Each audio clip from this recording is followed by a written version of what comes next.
गांव में एक लालची औरत अपने पति के साथ रहती थी। उसका एक बेटा था जिसका नाम बाबूलाल था। वह कोई काम धाम नहीं करता था, बस पूरा दिन गांव में इधर उधर घूमता रहता था।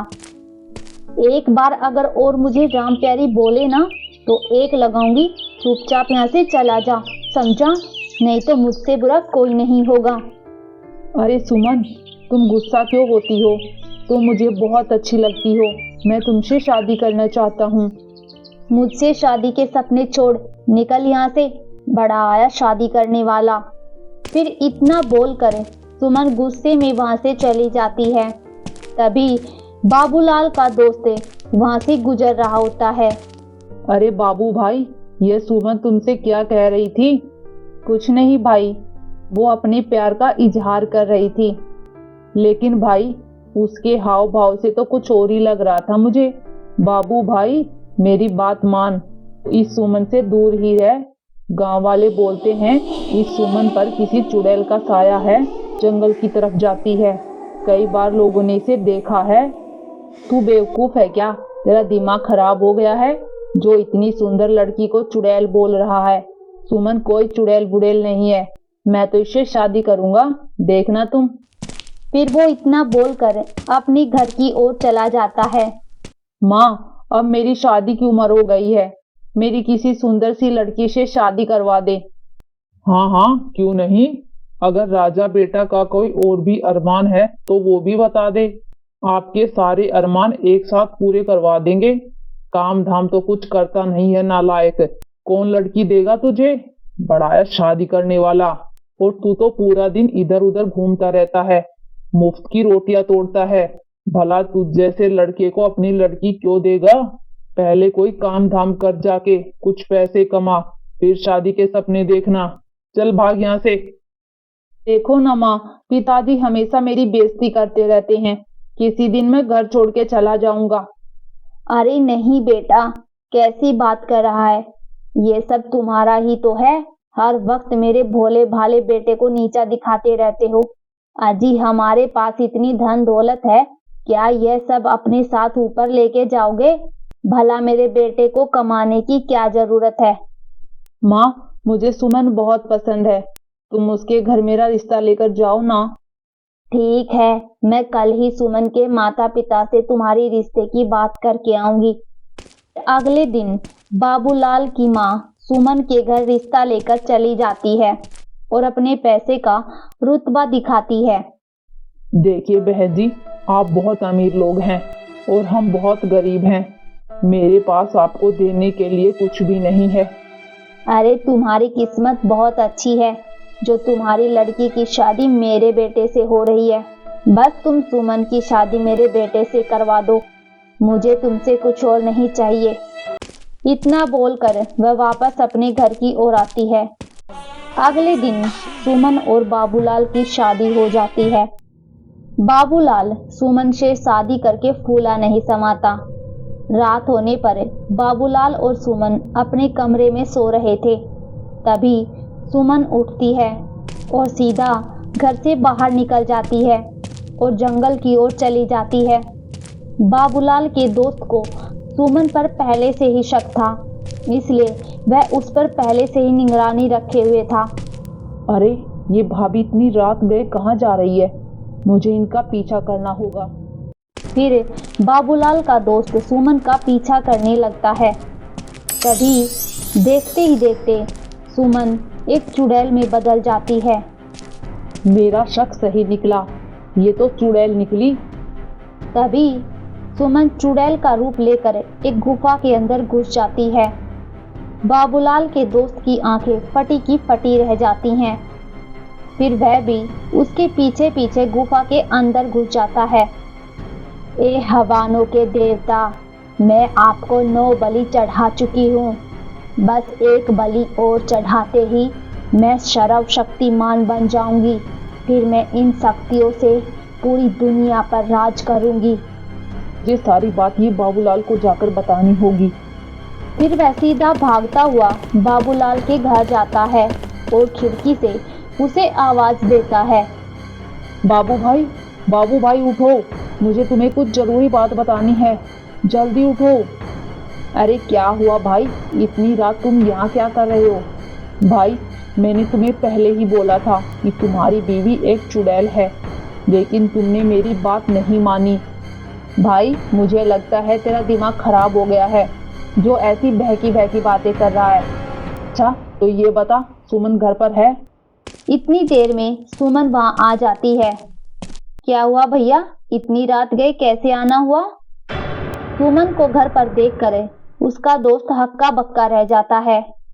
कुछ नहीं भाभी जी, मैं तो बस यहाँ से गुजर रहा था, तो सोचा बाबू से मिलता हुआ चलूं। इतना बोलकर वो वहां से धूप दबा के भाग जाता है। क्या हुआ, ये आपका दोस्त आपसे क्या कह रहा था? कुछ नहीं, बस ऐसे ही बेकार की बातें कर रहा था। चलो अब तुम सो जाओ, रात बहुत हो गई है।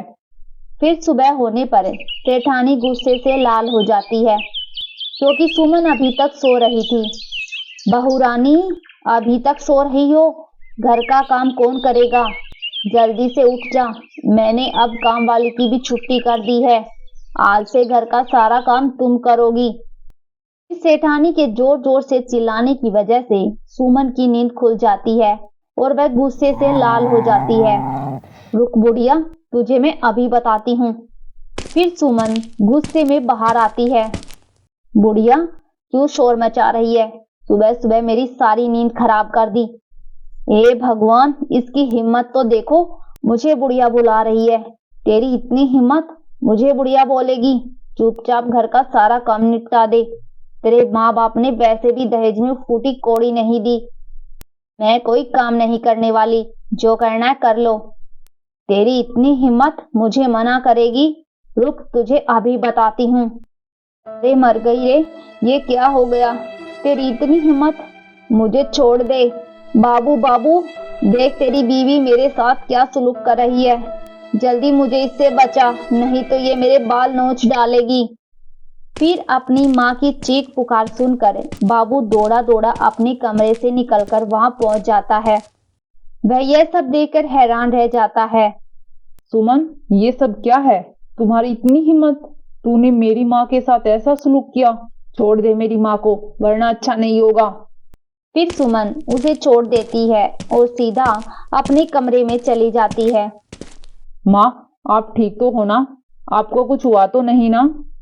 मैं ठीक हूँ बेटा, मैंने तो बस इसे घर का थोड़ा सा काम करने को कहा था और इसने तो मेरी धुनाई ही कर दी। फिर बाबू परेशान होकर वहां से बाहर निकल जाता है। वहां उसका दोस्त चीमा मिलता है। क्या हुआ भाई, इतने परेशान क्यों हो? तुम्हें पता चल गया क्या तुम्हारी बीवी चुड़ैल है? मजाक मत कर यार चीमा, मैं वैसे भी बहुत परेशान हूँ। आज सुबह सुबह तो सुमन ने हद ही कर दी। उसने माँ के बाल पकड़कर उनसे बहुत बदतमीजी की। भाई मैंने तो पहले ही कहा था कि सुमन कोई साधारण लड़की नहीं है, उसके ऊपर चुड़ैल का साया है। एक बहुत आसान रास्ता बताता हूँ तुझे, ताकि सच्चाई तेरे सामने आ जाए। एक काम कर, चुड़ैल के सामने एक आईना रख दे, तो तुझे उसकी असलियत उसके आईने में दिख जाएगी। फिर वे दोनों अपने अपने घर की ओर चले जाते हैं। रात होने पर बाबू सुमन के लिए फूलों का गजरा लेकर आता है। अरे भाग्यवान, कहाँ हो? देखो मैं तुम्हारे लिए क्या लाया हूँ। सुमन वहां आती है और गजरा देखकर बहुत खुश हो जाती है। फिर वह गजरा अपने बालों में लगाकर शीशे के सामने पहुंच जाती है। तभी उसके पीछे पीछे बाबूलाल भी पहुंच जाता है। सुमन जैसे ही अपने आप को शीशे में देखती है तो उसकी असलियत उसको दिखाई देने लगती है। बाबूलाल की आंखें फटी की फटी रह जाती हैं। वह उस चुड़ैल को देखकर बहुत डर जाता है।